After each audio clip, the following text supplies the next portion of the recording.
Hello everyone, welcome back in our channel. दोस्तों, आप सभी का स्वागत है। मैं हूं कपिल। तो दोस्तों, आज हम इस वीडियो में ईबीएस के जो प्रीवियस ईयर क्वेश्चन जो आपको हम करा रहे हैं उसका हम पार्ट 2 देखेंगे। इससे पहले मैं पार्ट फर्स्ट का जो वीडियो मैंने पहले ही अपलोड कर दिया है। पहले पार्ट में 20 क्वेश्चन मैं डिस्कस किए थे। सारे वो क्वेश्चन आपको कराए जा रहे हैं जो आपकी टेट एग्जाम में मोस्टली रिपीटेड क्वेश्चन हर बार आपको हर एक टेट एग्जाम में देखने को मिल जाते हैं। तो चलिए शुरू करते हैं अपना सेशन। दोस्तों, अगर आप चैनल पर न्यू हो तो प्लीज़ चैनल को सब्सक्राइब कर लीजिए। अगर आपको वीडियो पसंद आए तो प्लीज़ चैनल को सब्सक्राइब, वीडियो को लाइक और ज़्यादा से ज़्यादा शेयर करिएगा, ठीक है। तो चलिए, क्वेश्चन 21 आपका याद, हम 21 से लेकर 40 तक सारे क्वेश्चन को डिस्कस करेंगे। तो सारे के सारे इंपॉर्टेंट क्वेश्चन है आपके, तो देख लीजिए। क्वेश्चन नंबर 21 आपका है, निम्न में से कौन सा पक्षी है जो कैक्टस पौधे के कांटों के बीच में अपना घोंसला बनाता है। ओके, पहला है आपका फाख्ता, या फिर सखरखोरा, या फिर बया, या फिर आपका कलचिड़ी। तो दोस्तों, इसका जो आपका करेक्ट आंसर है वो आपका है ऑप्शन नंबर 1, फाख्ता वो पक्षी है जो कैक्टस के कांटों के बीच में अपना घर बनाता है। अगला क्वेश्चन आपका 22 दोस्तों आपका यह है, कुड़ुक कहाँ के लोगों की भाषा है। कुड़ुक जो लैंग्वेज है कौन से लोग बोलते हैं, किस जगह की है। तो पहला है मिजोरम, मणिपुर, या फिर अरुणाचल प्रदेश, या फिर डी आपका झारखंड। दोस्तों, इसका जो आपका करेक्ट आंसर है वो आपका है झारखंड के लोग आपके कुड़ुक भाषा का प्रयोग करते हैं। तो चलिए बढ़ते हैं अगले क्वेश्चन की तरफ। तो अगला क्वेश्चन दोस्तों आपका कह रहा है, सॉरी इसमें नंबरिंग थोड़ी गलत होगी, कोई बात नहीं, एक एक्स्ट्रा क्वेश्चन हो जाएगा।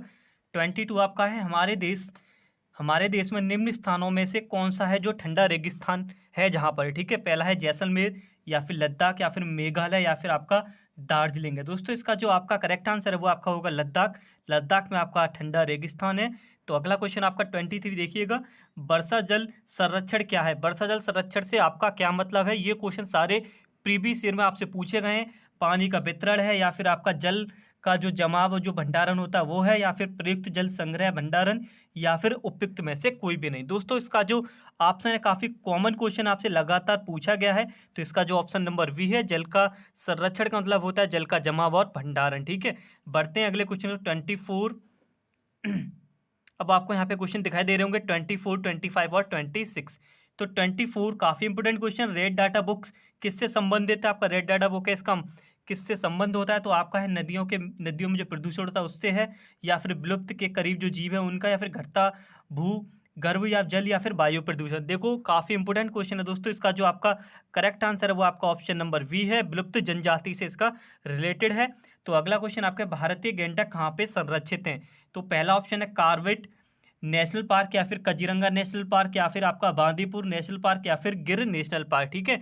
तो ये भी काफ़ी कोई कॉमन क्वेश्चन है। तो आपका आई होप आप सभी लोग को पता होगा, नहीं पता तो आप याद कर लीजिए, एक तरीके का आपका रिवीजन ही चल रहा है, आप ऐसा समझ सकते हो। तो काजीरंगा वो नेशनल पार्क है जहाँ पर आपके भारतीय गैंडा को संरक्षित किया गया है। तो अगला क्वेश्चन 26 क्वेश्चन नंबर आपका है दोस्तों। 26 में बात करेंगे, कौन सी गैस वातावरण में सबसे ज़्यादा मात्रा में उपस्थित है, ठीक है। प्रोपेन है, मीथेन है, या फिर आपका एथेन है, या फिर कार्बन डाइऑक्साइड है। दोस्तों, आप सभी लोगों को पता होगा जो कार्बन डाइऑक्साइड है वो हमारे वातावरण में सबसे ज़्यादा है, जो कि ग्रीन हाउस से रिलेटेड है। तो चलिए बढ़ते हैं अगले और क्वेश्चंस की तरफ। तो क्वेश्चन नंबर 27 आपका दोस्तों कुछ इस तरीके से है, निम्न में से कौन सी ग्रीन हाउस गैसें हैं, ठीक है। कार्बन डाइऑक्साइड है, या फिर आपका CH4 यानी कि मीथेन है, या फिर जलवाष्प है, या फिर ऑल। तो दोस्तों, इसका जो आंसर है, ये जो तीनों ऑप्शन है, तीनों के तीनों आपके ग्रीन हाउस गैसेस में आपके आते हैं। तो चलिए बढ़ते हैं अगले क्वेश्चन की तरफ। क्वेश्चन नंबर 28, सारे के सारे इंपोर्टेंट क्वेश्चन लगातार पूछे गए हैं, वही क्वेश्चन मैंने आपको लिखे हुए हैं। ईबीएस के आपको हम 100 क्वेश्चन कराएंगे। पार्ट फर्स्ट का जैसे मैंने बताया था पहले डाल दिया, हर एक पार्ट में आपको 20 क्वेश्चन आपको देखने को मिलेंगे। अगर आपको मैथ के अगर प्लेलिस्ट में जाके हमारी चेक कर सकते हो, हमने आपको 100 क्वेश्चन की सीरीज हम वहाँ भी आपको करा रहे हैं, जिसमें 92 तक के जो क्वेश्चन है वो सारे करा दिए। हर एक क्वेश्चन में एक वीडियो में नया क्वेश्चन विद उसके साथ रिपीटेड क्वेश्चन है। तो चलिए 28 को हम करते हैं। तो क्वेश्चन आपका है, किस राष्ट्रीय पाठ्यचर्या फ्रेमवर्क में एनसीएफ में प्राथमिक स्तर पर एक एकीकृत पाठ्यचर्या क्षेत्र के रूप में पढ़ाए जाने के लिए पर्यावरण अध्ययन की जो सिफारिश की थी वो किस में करी गई थी। एनसीएफ 2005, सेकंड ऑप्शन आपका एनसीएफ 2000, या फिर एनसीएफ 1988, या फिर एनसीएफ 1975। दोस्तों, इसका जो आंसर है आपका ऑप्शन नंबर डी, एनसीएफ 1975। काफ़ी इंपोर्टेंट क्वेश्चन है, अच्छी तरीके से इसको पढ़ के जाइएगा। अगला क्वेश्चन देखो आपका है, गोलकोंडा किला किसने बनवाया था।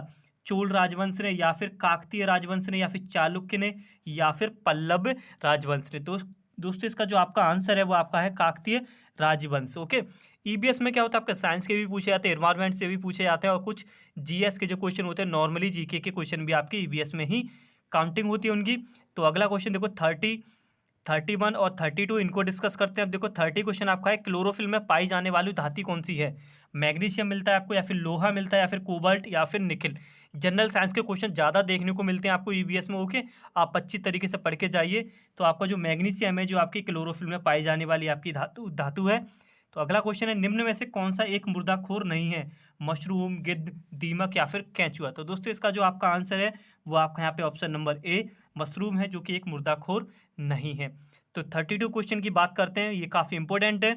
वन्य जीव रक्षा के क्षेत्र में उल्लेखनीय योगदान के लिए भारत सरकार द्वारा स्थापित पुरस्कार का क्या नाम है?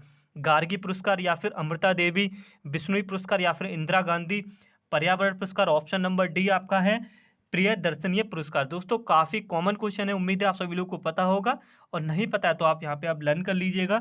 जो आपका आंसर है यहाँ पे option number we Amrita Devi Bishnoi पुरस्कार आपको पर्यावरण वन्य जीव रक्षण में आपके लिए योगदान के लिए दिया जाता है। ओके, तो बढ़ते हैं, 8 क्वेश्चन और आपके रह गए, तो 40 क्वेश्चन को आज हम कंप्लीट करेंगे।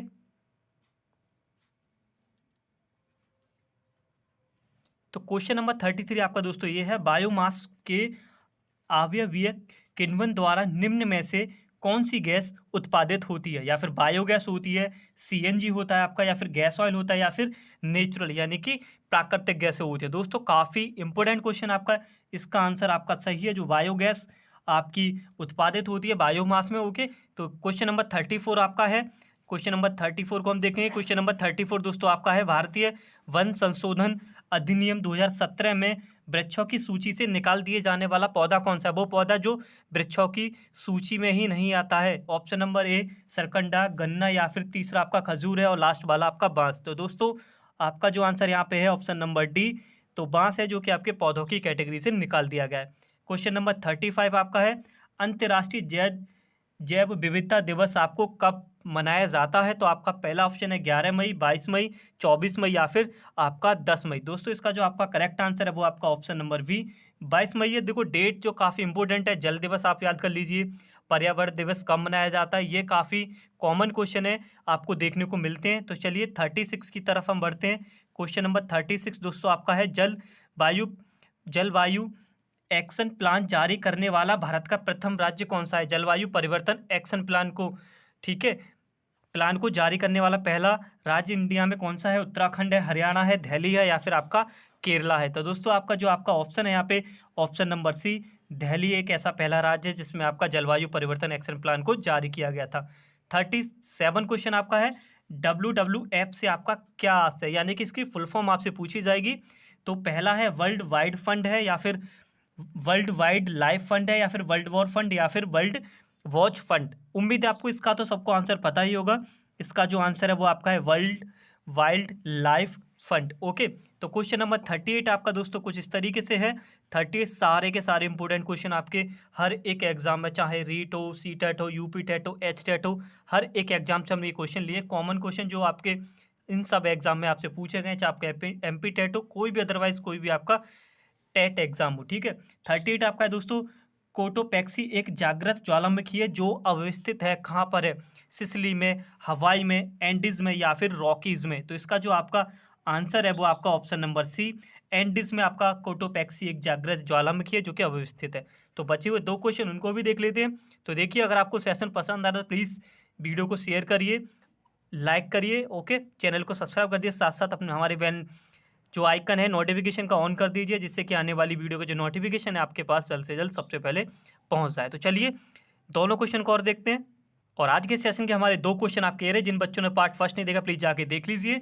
तो 39 क्वेश्चन आपका, ग्रीन मफलर संबंधित किससे है? ग्रीन मफलर किससे संबंधित है? मृदा प्रदूषण, वायु प्रदूषण, ध्वनि प्रदूषण, या फिर आपका जल प्रदूषण। दोस्तों आपका 39 का जो आंसर है वो आपका ऑप्शन नंबर सी ध्वनि प्रदूषण से आपका ग्रीन मफलर संबंधित है। तो मैंने जैसा बोला था, ईबीएस में साइंस के, जनरल साइंस के क्वेश्चन ज़्यादा आते हैं। ओके, पर्यावरण से रिलेटेड आते हैं।